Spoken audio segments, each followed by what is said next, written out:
welcome back to a second episode of Bringing My Kitchen to You. Today something a little bit different. We're going to go for something sweet.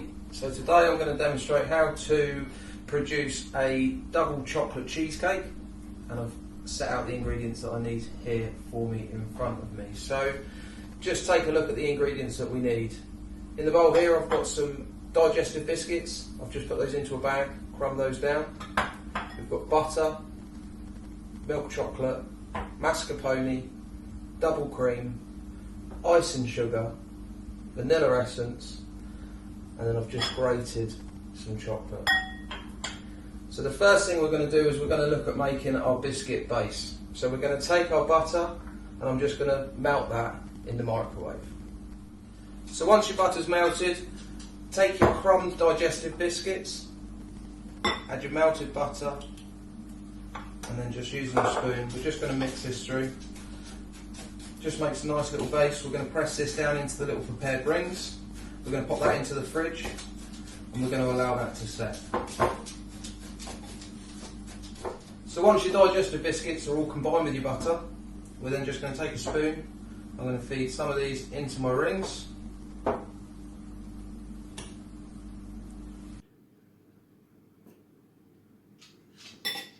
So then I'm just going to use a rolling pin and I'm just going to press this base down to compact it into the base. We're then going to pop these into the fridge, allow these to chill for 30 minutes. So now we're going to make the cheesecake mix. I'm going to take my double cream. So in here I've got 240 ml of double cream. I'm going to add that into my large bowl on my mixer. We're just going to put that on, we're going to bring that, we're just going to whip it, just a soft whip.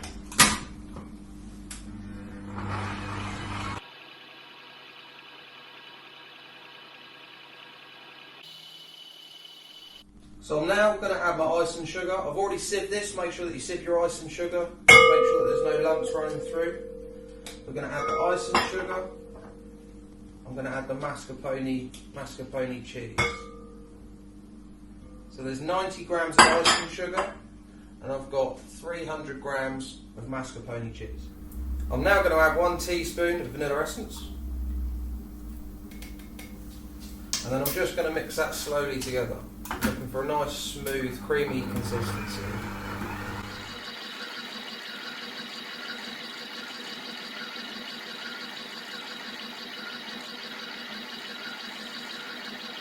So now that my cheesecake mixture is done, I'm going to separate that into 2 bowls.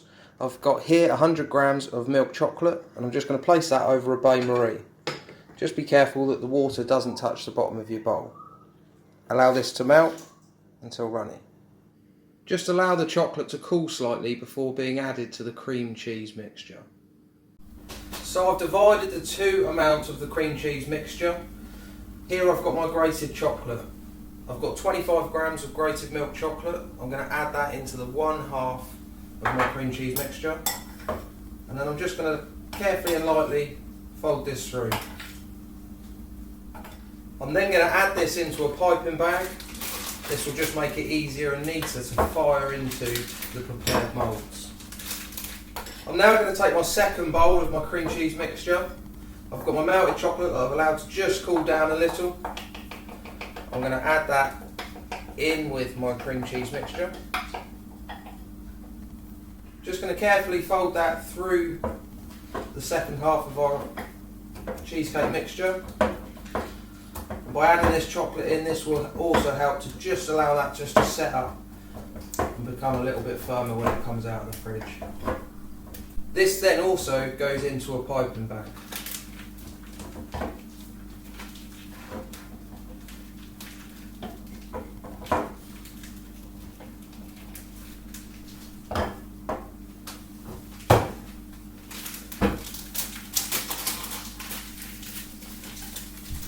Wrap it tight, snip the end, just remove any of that air that's sat in that bag.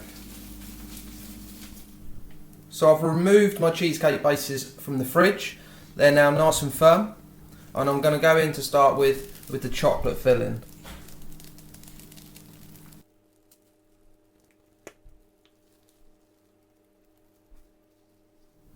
I'm then just going to use a teaspoon, sat it in a little bit of warm water. Just going to use the back of this teaspoon and just flatten down.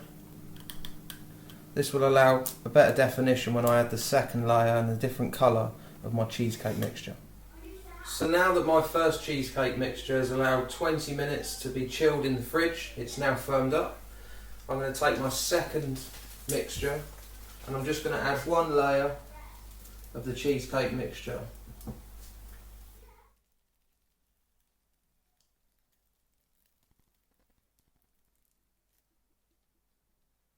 Again, I'm just going to use a warm teaspoon to smooth off the top.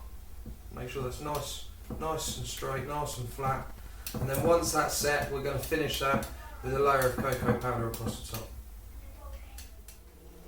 Just make sure that you allow these now to set in the fridge for 3 to 4 hours. These need to be nice and firm before we can use our blowtorch to remove them when presenting.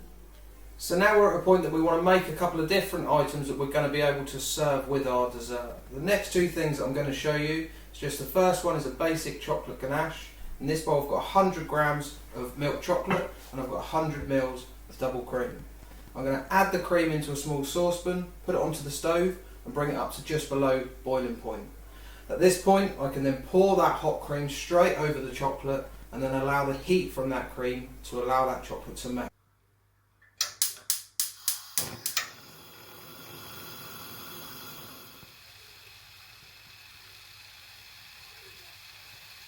So now that my cream's come up to just below boiling point, I'm just going to pour that straight over my chocolate.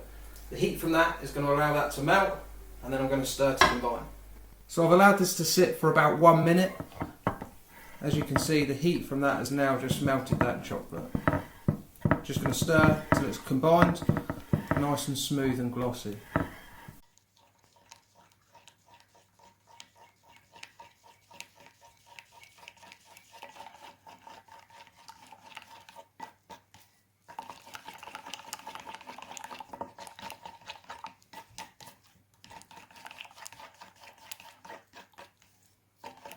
So when your chocolate ganache is first made, it will still be warm, but obviously it will be runny. At this point, it's ideal to be used as a warm chocolate runny sauce. As this chocolate ganache cools, it will start to thicken. If you allow it to cool down until the point that it's spreadable, this could be used to cover cakes. And if you allow this to cool right the way down, or even overnight in the fridge, it will solidify. Then you will be able to take small amounts of this, roll it into balls, and you can make little truffles from that. So now I'm going to show you how to make a really quick chocolate garnish. The reason I've put this into 3 individual sticks is because I'm going to show you a really quick way of how to temper chocolate. You need to divide your chocolate into 3 equal parts. We're going to melt 2/3 of that chocolate. We're going to hold 1/3 back. I'm going to break the chocolate up and put my 2/3 into one bowl. Behind me I've put a pan on the stove. I'm just going to pop that over my bain-marie and allow that to melt. I'm going to take this off the heat now. I don't want this to go any further than 45 degrees. We're going to bring this over to the station. I'm now just going to cut my chocolate down into slightly smaller pieces. This just helps to make it melt into the melted chocolate a little bit quicker.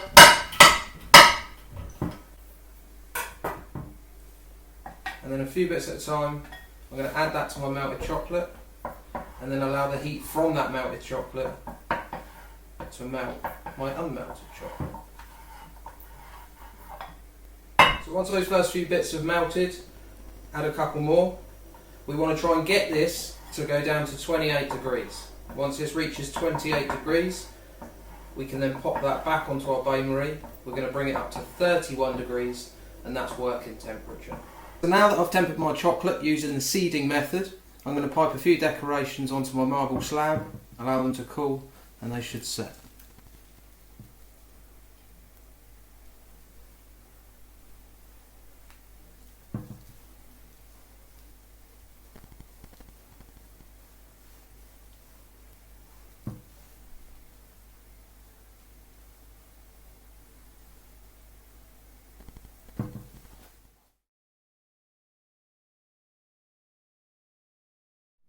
So now to finish and present our dessert, I've put the chocolate ganache into a little piping bag. I've pulled my cheesecakes out of the fridge, they're now nice and firm, nicely set. I've just taken a little bit of cocoa powder. Just going to give that a coating across the top whilst that's still in its ring. A little bit more.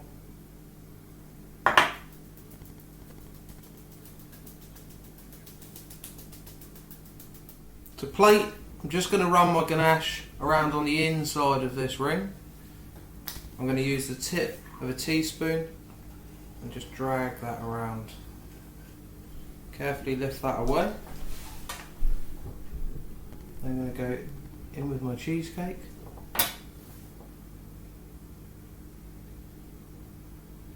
Give it a little shake.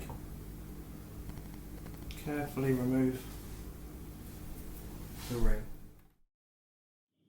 I'm then just going to use one of the chocolate garnishes that we made earlier on just to finish that off. So I hope you've enjoyed the video. You should now understand the basic method of making a cheesecake. We looked at how to make a chocolate ganache, the different ways that that can be used, and just a brief knowledge of how to temper chocolate. I just want to say thank you to everybody for watching, and why not give it a go yourself. I'm James, and this was me bringing my kitchen to you. Stay safe.